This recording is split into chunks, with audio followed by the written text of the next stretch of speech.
হযরত আদম আলাইহিস সালামের সাথে এই মূসার কথোপকথন আলাইহিস সালামের কথোপকথন কোথায় হয়েছে, এই হলো প্রশ্ন।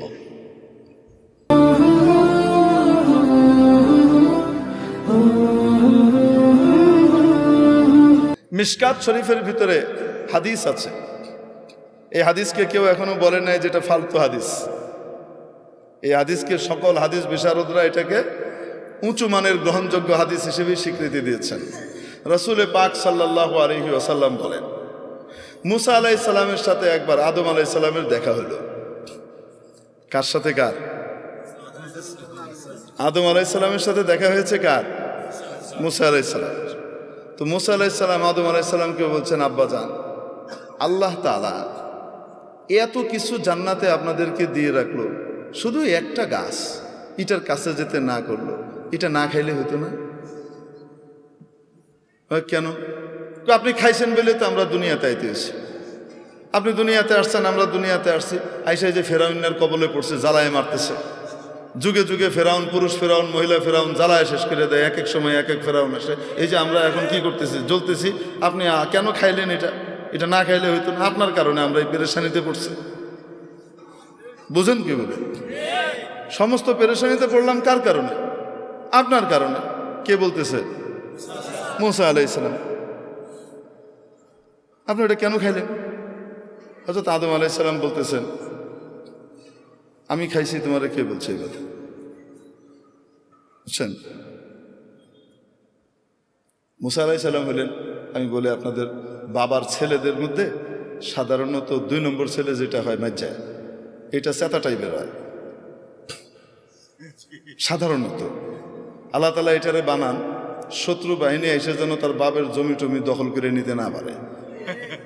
আর বড়টাকে বানান আল্লাহ তাআলা অনেক বুদ্ধিমান হয়, কিন্তু বেকুবের মতো থাকে, একটু সাদা সিধা থাকে, ওটা ঠান্ডা থাকে। আল্লাহ বানানি ঠান্ডা, কারণ সবাইকে লইয়ে চলতে হবে, তো ভাই বোনগুলোর ভিতরে যেন মিল মহব্বত রাখা যায়। সাধারণত এই বুদ্ধিটা আল্লাহ তাআলা বড়টাকে দিয়ে রাখেন।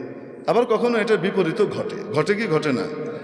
তো আদম আলাইহিস সালামের যে পোলাপাইন আছে, এরা সবাই কি সমান? হ্যাঁ, সমস্ত নবীরাই আদম আলাইহিস সালামের আওলাদ, কিন্তু আদম আলাইহিস সালামের আওলাদের ভিতরে মুসা আলাইহিস সালাম হলেন মাইজা পোলার মতো, কাউরে ছেড়ে দেন। খোদ রসুল সাল্লাল্লাহু আলাইহি সাল্লাম যখন মেরাজে যান, সহিহ মুসলিমের হাদিস, যখন রসুল সাল্লাল্লাহু আলাইহি সাল্লাম কোথায় যান? মেরাজে যান। জিবরাইল আলাইহিস সালাম এক এক জায়গায় নিয়ে যাচ্ছেন। আপনারা বিরক্ত হচ্ছেন? আচ্ছা, নিয়ে যাচ্ছেন, এক এক আসমানে যান, এক এক নবীর সাথে দেখা হয় এবং মুসা আলাইহিস সালাম পরিচয় করিয়ে দেন। প্রথম আসমানে দেখা হয়েছে হযরত আদম আলাইহিস সালামের সাথে। রাসূলুল্লাহ সাল্লাল্লাহু আলাইহি সাল্লামকে পরিচয় করিয়ে দিচ্ছেন জিবরাইল আলাইহিস সালাম, হাদা আবুকা আদম, ইনি আপনার আব্বা আদম আলাইহিস সালাম, ফাসাল্লিম আলাইহি, ওনাকে সালাম দেন। এটা প্রোটোকল। তো হযরত আদম আলাইহিস সালামকে কি করতেছে? সালাম দিয়েছেন রাসূল সাল্লাল্লাহু আলাইহি সাল্লাম। আদম আলাইহিস সালাম উঠে দাঁড়িয়েছেন, সন্তানকে সম্ভাষণ জানিয়েছেন, মারহাবাম বিন নবিয়্যিস সালেহ ওয়াল ইবনিস সালেহ, ও আমার প্রিয় সন্তান, ও প্রিয় নবী, শুভেচ্ছা, স্বাগতম। দ্বিতীয় আসমানে গেলেন, ওখানে আরেক নবীর সাথে সাক্ষাৎ। বলছেন, আপনি সালাম দেন, আপনার ভাই অমুক। উনি সালাম দিলেন, উনি বলেন, মারহাবাম বিন নবিয়্যিস সালেহ ওয়াল আখিস সালেহ, ও আমার প্রিয় ভাই, ও আমার সম্মানিত নবী, আপনাকে শুভেচ্ছা, স্বাগতম। এইভাবে যেতে যেতে হযরত মুসা আলাইহিস সালামের সাথে দেখা 6 নম্বর আসমানে। কয় নম্বর আসমানে? 6 নম্বর আসমানে। তো বলছেন সালাম দেন। তো সালাম দিছে, ইনি কে? আপনার ভাই মুসা। সালাম দিয়েছেন। রাসূল সাল্লাল্লাহু আলাইহি ওয়াসাল্লাম বর্ণনাও করেছেন যে আমার ভাই মুসা তোমাদের মতো, তোমাদের মধ্যে অমুকের মতো দেখতে, কাসদি শানুআহ, এদের লোকগুলো যেমন হয় মুসা আলাইহিস সালাম দেখতে এরকম। তোনার সাথে দেখা হলো। দেখা হওয়ার পরে সালাম দিলাম, সালামের জবাব হলো। তারপরে হযরত মুসা আলাইহিস সালাম ওই একই কথা বললেন। এখন রাসূল সাল্লাল্লাহু আলাইহি সাল্লাম যখন পার করে চলে যাচ্ছেন, উপরের দিকে 7ম আসমানের দিকে রওনা হচ্ছেন, তো তখন কান্নাকাটির আওয়াজ শুনতেছেন। কেঁদে কেঁদে কেউ বলতেছে, আল্লাহ, এটা কোনো ইনসাফ? আমার পরে আসছে আর আমার আগে উপরে চলে যেতেছে, এটা কোনো কথা? এটা কিসের ইনসাফ? আমি কত কষ্ট করছি এসে। তো হযরত মুসা আলাইহিস সালাম, রাসূল সাল্লাল্লাহু আলাইহি ওয়াসাল্লাম জিবরাইল আলাইহিস সালামকে বলতেছেন, কারণ অভিযোগ করতেছে কার উপরে? বাপরে বাপ, ভয়ঙ্কর কথা। আল্লাহরে থ্রেট দিচ্ছে, এটা কিসের ইনসাফ করলেন আপনি? উনি বলতেছেন এটা কি এরকম করে কথা কি কয়? রাসূল সাল্লাল্লাহু আলাইহি ওয়াসাল্লাম ঘাবড়ে গেছেন, এইরকম করে কথা আল্লাহকে কি কয়? তো উনি বলতেছেন হাদা আখুকা মূসা সওতু মূসা, আপনার ভাই মূসার আওয়াজ। কি বলেন, কেউ তার রবের সাথে এভাবে কথা বলতে পারে? উনি বলেন রব্বুহু ইয়ারিফুহা, তার রব তার ব্যাপারে খুব ভালো জানে। এরমই তার রব তার এই সমস্ত কথা কিছু কি করে না, মনে টনে করে না। বুঝেন নাই? তো মূসা আলাইহিস সালাম কি সাধারণ নবী? সাতা নবী। ট্রিটমেন্ট শুরু হইতো ঘুষি দিয়ে, কথা পরে আগে ফিডা করলে কেন এরকম? বুঝেন নাই? ঘুষি একটা মারছে গেছে মিটে, ওনার ঘুষিতে যে এত পাওয়ার উনি নিজেও তো জানেন না। সুবহানাল্লাহ, আল্লাহু আকবার। তো মূসা আলাইহিস সালাম সাধারণ নবী না চেতা নবী? আল্লাহ তাআলার বড় প্রিয় নবী। আদম আলাইহিস সালামও ছেড়ে দিচ্ছে না, ধরছে বাপরে। বুঝতে পারছেন? বাবারে ধরে বলতেছে আপনি এই জিনিসটা না খাইলে কি হইতো না? আপনি সারা জান্নাত ভর্তি জিনিস সারা জীবন খেয়ে শেষ করতে পারতেন না, ওই একটা খায়া আপনি ওনার সৃষ্টি করে আইলেন। দুনিয়াতে আসলে আমাদেরকে জ্বালা যন্ত্রণা ভোগ করতে হচ্ছে, আপনার কারণে আমাদেরকে সব দুনিয়াতে এসে পরীক্ষা দিতে হচ্ছে আর কষ্ট করতে হচ্ছে।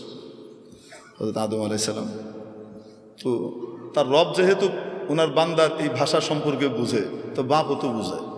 তো বাপও রাগ করতেছে না, চপ বেয়াদব কোথাকার, তুই আমার লগে এভাবে কথা কস, এটা কইতেছে না। বাপ ঠান্ডা। বাপ বলতেছে আমি এরকম করে খাইছি তাই আমাকে দুনিয়া আসতে হয়েছে, তোমরা এসো। কে বলছো তোমাকে এটা? তুমি ছিলা তো? আমি থাকি আর না থাকি তাওরাতের ভিতরে আছে। আমার কাছে যে আল্লাহ তাওরাত কিতাব নাজিল করছেন সেই কিতাবে আছে, আপনি কাম ঘটাইছেন। তারপরে আমরা আসছি। তাহলে আদম আলাইহিস সালাম রাগেন না। আদম আলাইহিস সালাম জিজ্ঞেস করেন আচ্ছা তাওরাতের ভিতরে আছে? হ্যাঁ। তুমি তোমার তাওরাত সম্পর্কে জানো? তাওরাত কবে লেখা হয়েছে?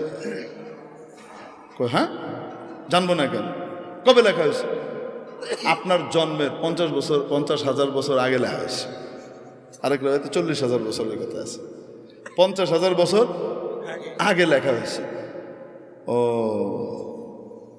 আমার জন্মের 50,000 বছর আগে তোমার তাওরাত লেখা হয়েছে? হ্যাঁ, তাওরাতের ইতিহাস আমার উপরে তাওরাত নাযিল হয়েছে, আমি জানবো না? আচ্ছা, তো বেটা একটু বলো দেখি, আমার জন্মের 50,000 বছর আগে তোমার কিতাবে যেটা লিখে দেওয়া হয়েছে সেটা আমি করছি, আমার দোষটা করি? দেখে আমি করছি না, উনি চাইছেন তাই করছি। আরে পরের কথাটা হাদিসে নাই, আমি বলতেছি। আরে যদি আমি ওইটা না খাইতাম তুমি আমার উপরে প্রশ্ন উত্থাপন করারই সুযোগ পাইতা না। আমরা মিয়া বিবি জান্নাতে থাকতাম, পোলাপাইন তো আর হইতো না। পোলাপাইন হওয়ার জন্য কিছু নাপাক জিনিস বের হয় কি হয় না? ওটা তো জান্নাতে বের করার কোনো সুযোগ নাই। তো তোমার দুনিয়াতে আসার জন্য তো, এই কথা কবার জন্য তো আমার নিচে আসা দরকার ছিল।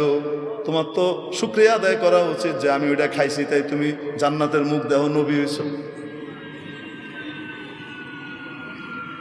এটা উনি আমি ভাবার তো বললাম, কিন্তু আদম আলাইহিস সালাম বলছেন যেটা আমার জন্মের এত হাজার বছর আগে তোমার কিতাবে লিখে দেওয়া হয়েছে সেটার জন্য কি আমি দায়ী? আদম মুসা আলাইহিস সালাম চুপ মেরে গেছেন। রাসূলুল্লাহ সাল্লাল্লাহু আলাইহি সাল্লাম এখানে বলেন খুব মজার কথা, ফাহাজ্জা আদম মুসা, আদম মুসাকে পথ কেটে ফেলাই দিছে। আদম মুসাকে এভাবে কি করছেন? ধাই করে ফেলে দিয়েছেন, হারিয়ে দিয়েছেন। আমরা বলি না আদম মুসাকে কি করেছেন? হারিয়ে দিয়েছেন। রাসূল সাল্লাল্লাহু আলাইহি ওয়াসাল্লাম এটা যখন বলেন, বলতে গিয়ে হেসে দিয়েছেন, কারণ বাপের গর্ব তো নিজের গর্ব, আরে কয় না কেন? তো আমরা আদমের সন্তান, এজন্য কি আমরা লজ্জিত না গর্বিত? তো এই যে হযরত আদম আলাইহিস সালামের সাথে এই মূসার কথোপকথন, আলাইহিস সালামের কথোপকথন কোথায় হয়েছে, এই হলো প্রশ্ন। বুঝাতে পারি নাই? মুহাদ্দিসিনে কেরাম এখানে ঘাটাঘাটি করছেন যে এই দুইজনের সাক্ষাৎটা কোথায় ঘটেছিল। অনেকগুলো মত আছে। এক হলো রূহ জগতে ঘটেছিল, আরেক হলো এখান থেকে যাওয়ার পরে এল্লিনে ঘটেছে, দুইজনের ওখানে দেখা হয়েছে তখন হয়েছে। সবচেয়ে গ্রহণযোগ্য মত হলো আদম আলাইসাল্লামের জায়গায়, আর মুসা আলাইসাল্লাম দুনিয়াতে মুসা আলাইসাল্লামের জায়গায়। এখানে থেকে বাপের সাথে একবার কন্ট্যাক্ট হয়েছে। বাবার সাথে কি হয়েছে? কথাবার্তা হয়েছে। কিভাবে হয়েছে? কে করছেন? এটাকে বলে হেদায়েতে লুৎফিয়া, টেস্টি হেদায়েত। এই হেদায়েতের ভিতরে স্পেশাল স্বাদ আল্লাহ দান করেন। 7 নম্বর মানা হলো হেদায়েতের রিদওয়ানিয়া, সন্তুষ্টির ঘোষণা দেওয়া। হেদায়েত মানে হলো সন্তুষ্ট হয়ে গেলাম এই ঘোষণা দেওয়া। সূরা মুহাম্মাদের মধ্যে আছে ওয়াল্লাযীনা কুতিলু ফি সাবিলিল্লাহ,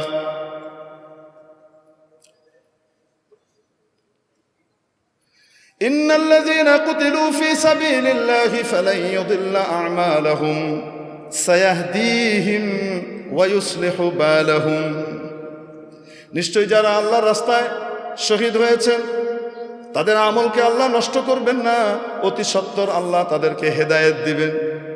তবে দুনিয়া থেকে মরে চলে গেছে, আবার হেদায়েত দিবেন মানে? শহীদ তো দুনিয়া থেকে চলে গেছেন, তাকে আবার হেদায়েত দেওয়ার অর্থ কি? অর্থ হলো আল্লাহ রাব্বুল আলামিন অতি সত্বর তার উপরে সন্তুষ্টির ঘোষণা দিবেন। বান্দা তোমার উপরে আমি খুশি হয়ে গেছি, আর কখনো নারাজ হব না। মেরে মুআজ্জাজ হাজরিন, এই হেদায়েতের দরকার আছে না নাই? সূরা ফাতিহার মধ্যে রব্বুল আলামিন আমাদেরকে হেদায়েত প্রার্থনা করা শিখিয়েছেন। ইহদিনাস সিরাতাল মুস্তাকিম, আমাদেরকে সত্য সরল সঠিক পথ সিরাতে মুস্তাকিমের হেদায়েত দেন। সেটা কোন পথ? সিরাতাল্লাযীনা আন'আমতা আলাইহিম, তাদের পথ যাদের উপরে আপনি করুণার নিয়ামত বর্ষণ করেছেন। মুআজ্জাজ হাজরিন, এজন্য আল্লাহওয়ালাদের সোহবতে যত বেশি সময় কাটাবো তত বেশি আমাদের জন্য হেদায়েতের উপরে চলা সহজ হবে। না হলে এখান থেকে ওখান থেকে শয়তান হামলা করবে, টেনে নিয়ে যাবে। আল্লাহ তাআলা আমাদেরকে বুঝবার তৌফিক নসিব করেন।